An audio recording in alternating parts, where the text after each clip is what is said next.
जरा सोचिए, एक घना जंगल, रात तूफानी है और एक झोपड़ी में एक साधु है, रामदास, अकेले।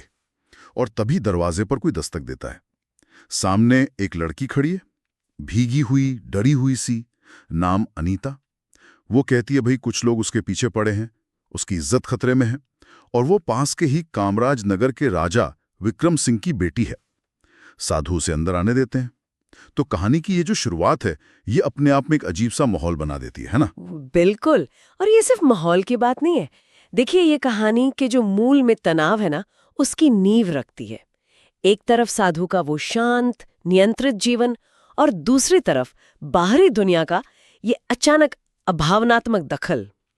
यहीं से ये सवाल उठता है कि क्या साधना, क्या तपस्या असल जिंदगी के ऐसे मोड़ों के लिए इंसान को तैयार करती है?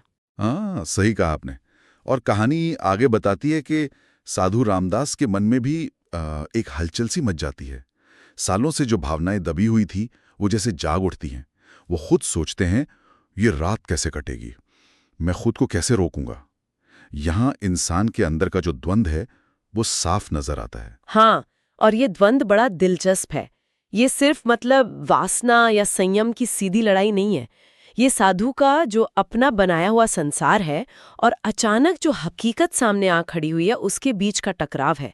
उनकी तपस्या की असली परीक्षा तो अब शुरू होती है उस रात। और फिर कहानी के एक बिल्कुल ही अलौकिक मोड़ लेती है। अनीता बताती है कि वो राजा की बेटी नहीं है, वो असल में रानी राधा की भटकती हुई आत्मा है। वो कहती है, मैं कोई अच्छी लड़की नहीं हूं बाबा, मैं एक आम लड़की नहीं हूं। और फिर वो बताती है, मैं एक भटकी हुई आत्मा हूं। वो अपनी कहानी सुनाती है कि कैसे अर्जुन नाम के एक व्यक्ति ने काला जादू करके उसे फंसाया और मार डाला। और सबसे अजीब बात तो ये, वो कहती है कि उसे मरते वक्त श्राप मिला कि उसकी आत्मा तब तक भटकती रहेगी, तब तक उसे मुक्ति नहीं मिलेगी, जब तक वो किसी पवित्र इंसान या साधु के साथ संबंध ना बना लेती। और वो मुक्ति पाने के लिए रामदास से मदद मांगती है। अब ये बात थोड़ी चौंकाने वाली है कि मुक्ति का ऐसा रास्ता, ये कुछ अजीब नहीं लगता? हाँ, ये कहानी का सबसे कह सकते हैं पेचीदा मोड़ है। देखिए, मुक्ति यानी लिबरेशन का रास्ता हम अक्सर आत्मज्ञान से या त्याग से या भक्ति से जोड़कर देखते हैं। यहाँ उसे एक शारीरिक कर्म से जोड़ा गया है, और वो भी ऐसा कर्म जिससे दूसरे की यानी साधु की पवित्रता भंग हो। ये शायद कहानीकार का तरीका है उस धर्म संकट को बिल्कुल चरम पर ले जाने का। सवाल ये है कि क्या एक आत्मा की पीड़ा किसी के सालों के नैतिक नियमों से, उसकी साधना से ज्यादा महत्वपूर्ण हो सकती है? ये एक बड़ा प्रश्न है। और इसी धर्म संकट के बीच कहानी में एक और मोड़ आता है। बाहर एक भयानक काला साया प्रकट होता है। ये वही है जिसने अनीता को श्राप दिया था। वो रामदास को ललकारता है, ताना मारता है, साधु रामदास, तुम अब मेरे जाल में फंस चुके हो। उसे लगता है कि साधु भी वासना का शिकार हो ही जाएगा। बिल्कुल। ये जो बाहरी बुराई है, ये साया, ये असल में साधु के अंदर जो संघर्ष चल रहा है ना, उसी का एक बाहरी रूप है, एक प्रतिबिंब है। ये साया इस विचार का प्रतीक है कि हर इंसान में, चाहे वो कितना भी साधु क्यों ना हो, कोई ना कोई कमजोरी होती है, और उस कमजोरी का फायदा उठाया जा सकता है। लेकिन साधु रामदास वो डिगते नहीं हैं, वो दृढ़ रहते हैं। वो साय से कहते हैं, तेरा काला जादू मुझ पर असर नहीं करेगा, मैं रोशनी का रास्ता चुनता हूं, तेरे अंधेरे का नहीं।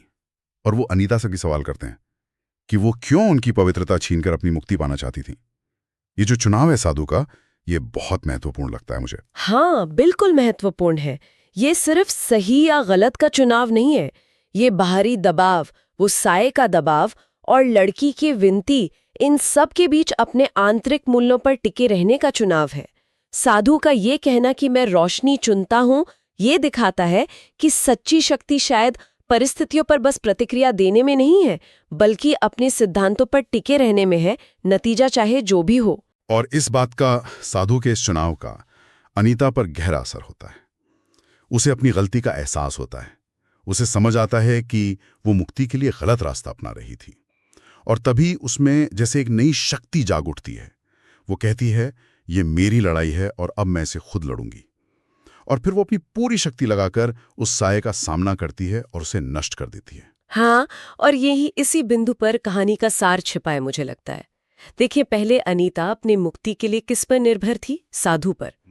वो साधु के कर्म पर, साधु के पतन पर अपनी मुक्ति देख रही थी।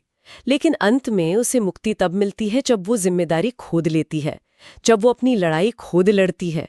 ये एक तरह से आत्मनिर्भरता का और अपनी स्वतंत्रता खुद हासिल करने का संदेश है। और कहानी के अंत में अनीता साधु को धन्यवाद देती है, कहती है कि उन्होंने उसे सही रास्ता दिखाया, उसे फिर से इंसान बनाया और फिर उसकी आत्मा आज़ाद होकर रोशनी की ओर बढ़ जाती है। तो ये कहानी हमें बाहरी परिस्थितियों, बाहरी मुश्किलों और हमारे अंदर के संघर्षों के बीच सही चुनाव करने की जो ताकत है, उस पर जोर देती है। बिल्कुल सही। और ये कहानी कुछ गहरे सवाल भी पीछे छोड़ जाती है सोचने के लिए। जैसे, क्या पवित्रता सिर्फ बाहरी कर्मों में है, नियमों को मानने में है, या वो मुश्किल हालात में लिए गए नैतिक चुनाव में ज्यादा झलकती है? और ये भी कि क्या मुक्ति जैसी गहरी चीज कभी किसी दूसरे की दया पर या किसी और के कर्म पर निर्भर हो सकती है, या उसे हमेशा अपनी ही आंतरिक शक्ति से जीतना होता है? ये सवाल कहानी हमारे सामने रखती है। सच में कहानी खत्म हो जाती है, पर ये सवाल मन में घूमते रहते हैं। मुक्ति का असली मतलब है क्या? क्या वो बंधनों से आज़ादी है या सही रास्ता चुनने की क्षमता?